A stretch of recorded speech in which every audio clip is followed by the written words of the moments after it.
Ito nga ay awareness para doon sa mga taong mahilig mag-alaga ng aso at pusa o yung mga tinatawag nating for parents.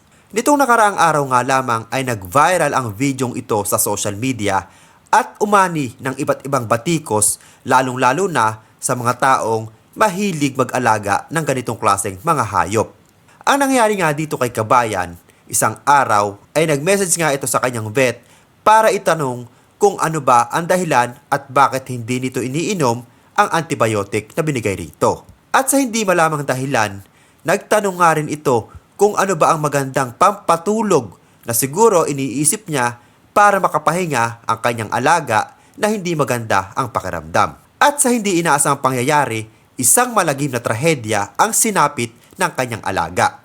At kung ano ang nangyari sa alaga nito, panuuri natin ang bidyong ito. Akala ko gagaling si Jello. Akala ko magaling na pagbalik namin. Patay na pala. Lalo lang akong na ano sa action ni Doc kanina. Uunahan mo ako ng ganong style?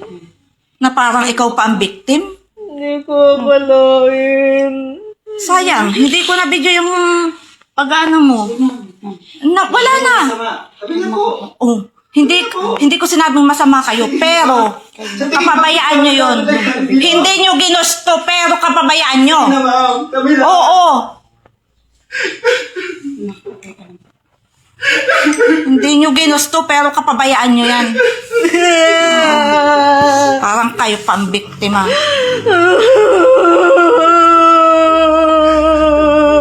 Gagawa tayo ng ano. Oo. Natural lang yung sa amin. Pero ikaw, wala kang karapatang magdabog diyan at mag-ano. Natural lang yun sa nararamdam namin, sa kapabayaan mo.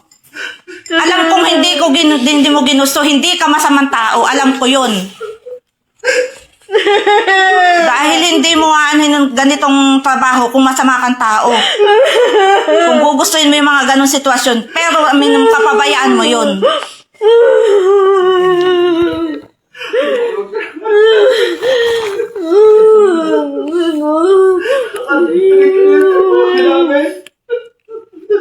Oo. Hindi pwedeng ganito na lang. Hindi ko kaya. Kung hindi mo ako ginanong kanina, baka sakali ba magkaayos tayo. Hindi ko yun.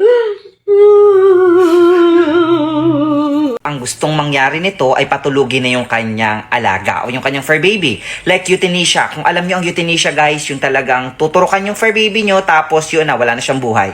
Akala nung doktor yun yung tinutukoy nitong babae na to. Sobrang nakakaawa siya. Gagawin ko tong video na to for awareness para wala na pong mangyari katulad ng nangyari sa inyo.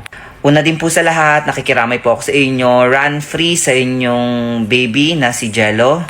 Eto si Jello guys, yung pusa niya na yan. And nag-message si ma'am, yung picture na pinakita ko sa inyo kanina, minessage niya yung vet and then sinabi niya, Doc, hindi po iniinom ni Jello yung antibiotic na binigay niyo sa kanya, ano po kayang pwedeng ibigay na pampatulog sa kanya? Hindi ko alam kung bakit nagtanong na pampatulog si ma'am at hindi ko alam kung bakit kailangan niya ng pampatulog. So ito yung message ni ma'am, tinanong niya, Doc, magkano po kaya pag pinatulog si Jello? Ayaw po inumin ang antibiotic na reseta niyo po kahapon. Sa video na to guys, wala tayong dapat sisihin, makinig tayo at maging mapagmatsyag o maging observant tayo sa lahat ng bagay. Okay? Para wala nang maging ganitong senaryo ulit. Pero dito sa sinabi ni ma'am, Doc, magkano po kaya pag pinatulog? So ang pagkakaanawa siguro ng vet, pag pinatulog na yung kanyang fur baby. Tapos sumagot si ma'am na sabi nga ganyan-ganyan and sa Lunes na lang daw kasi nasa Manila siya. Tapos eto, hindi ko alam kung kailan to nangyari. Sige po, salamat, ganyan-ganyan. Ito sabi ni ma'am, hello po, pwede na po bandahin namin si Jello. Tuturukan po na pampatulog, dyan po ba si Doc? Matamlay siya ma'am. Sabi nung ito, hindi ko alam kung sino to. Ito siguro assistant nung vet. Dito naman po si Doc ma'am, dalhin nyo po lang po.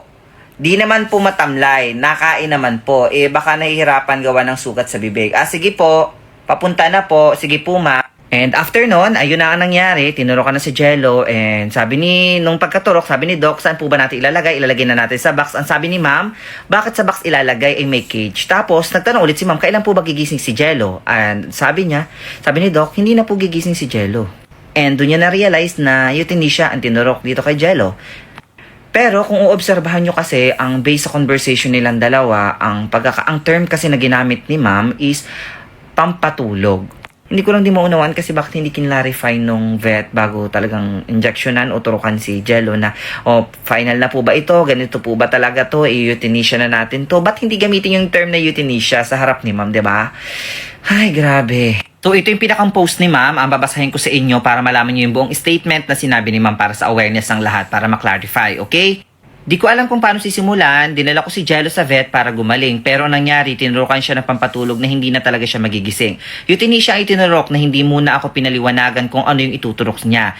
Basta pagpasok namin, inilagay na agad si Jello sa loob at tinanong ako kung sure na ba. Ako, sabi ko, opo, di ko alam na papatay na pala. Diyos ko po, Lord, tulungan niyo po ako. Di ko lubos na maisip na yun na pala ang huling tingin sa akin ni Jello.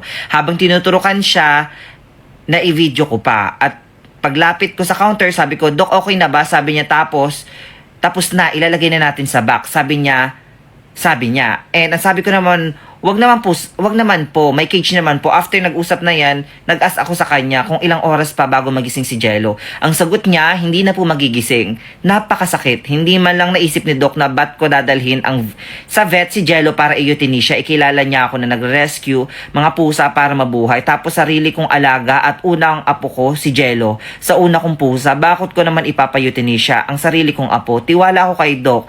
Kaya pagpasok ko sa vet, inabot ko lang ang cage ni Jello at naupo ako. Di ko alam na yun na pala ang huli. Di ba ginagamit ang euthanasia ng mga animal sa sobrang mga nahihirapan na sa may malulubhang sakit? Singaw lang ang sakit ni Jello ni. Hindi ba yun naisip ni Doc na common sense naman na sa bawat photo lang ng detalye? Lord, please tulungan niyo po ako.